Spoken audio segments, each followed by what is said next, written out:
Why don't we talk about the Raiders and what they've been doing, man? Ravens free agent center Tyler Linderbaum, the biggest free agent available.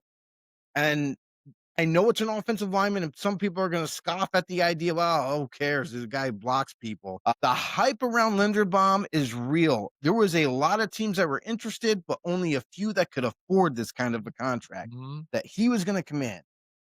Record deal with the Raiders, who are awarding him with a 3-year, $81 million deal, includes $60 million guaranteed, makes him the highest paid interior offensive lineman in the NFL today. They spend big money to get a guy who they deem as a difference maker, a guy who is not just a center, but he's the quarterback of your offensive line. And in Klint Kubiak's offense, the center's really important because they make all the checks and balances at the offensive line. They make all the calls, the blocking schemes. Tyler Linderbaum is a absolute menace when it comes to run blocking.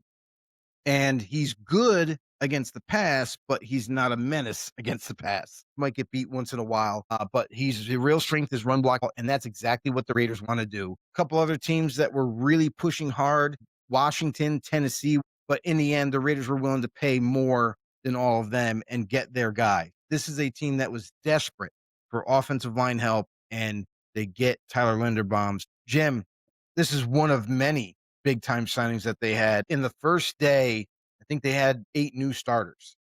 They re-signed the corner, Eric Stokes. They also go out and they get Nakobe Dean.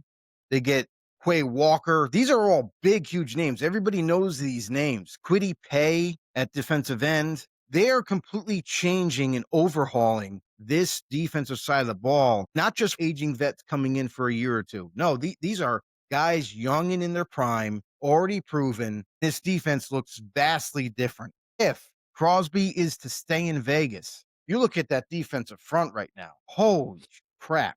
Yeah, yeah. And that's what's funny is too, is they did this in lieu of planning on Maxx Crosby trade going down. Kwity Paye, they bring him in to address that immediate void that's left by Maxx Crosby right there. That's a great impact player. You've talked about Tyler Linderbaum, solid here at the center position to protect that quarterback. We've seen the Raiders under ownership of Tom Brady to trying to get the thing fixed. What are we going to do? Last year was bring in an aging coach who's kind of past his years. And He's a Geno winner. Smith, and see what He's a happens. winner.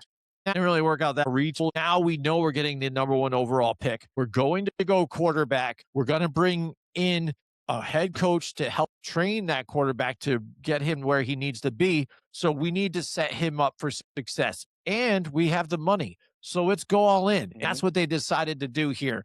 Get a center to protect him and get a defense that has been struggling here. Now you've got Nakobe Dean there, like you said, as well. Kwity Paye, Quay Walker. I love him too, even with Green Bay. That is great. And even another wide receiver in Jalen Nailor too. I like that because he's just a solid under the radar addition for a nice weapon. And then you can even talk about Malcolm Kuntz and Eric Stokes too on top of it in the corner position. So a lot of good solid moves to make this team instantly better. So this only sets up your fresh rookie quarterback for success. The Raiders are making some great moves here to where the first year was kind of feel it out. Let's see what happens when we do this. Now we have the capital. And now we're going to get a rookie quarterback here who we feel can be the franchise quarterback. Let's protect him and let's train him well. This year could be a really good turnaround year for the Raiders. Yeah, and honestly, Raiders fans almost ready to jump off a cliff at times because it never seemed like anything was going to get any better. Constantly made poor decisions and wasteful with money, signing guys and never working out, and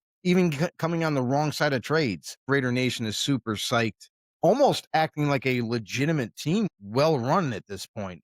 A lot of kudos have to go to John Spytek as the GM, Klint Kubiak, who has a vision for his offense and his team, newly appointed Rob Leonard, and Tom Brady, who has been a voice in the building and knows what it takes to win. So even though he's not making personnel decisions, he's not making talent evaluation decisions, but he has a vision himself that he wants a winner.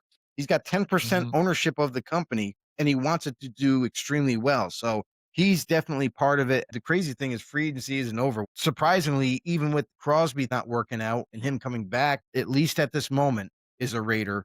They still have money left over, which is crazy. Who knows if they do anything else? They might not, but I think they've pretty much outdid themselves in any offseason already. Yeah, it's definitely enough to make you feel good right now moving forward. I feel like it's the first time I've actually seen the Raiders make moves like a team that knows what they're doing.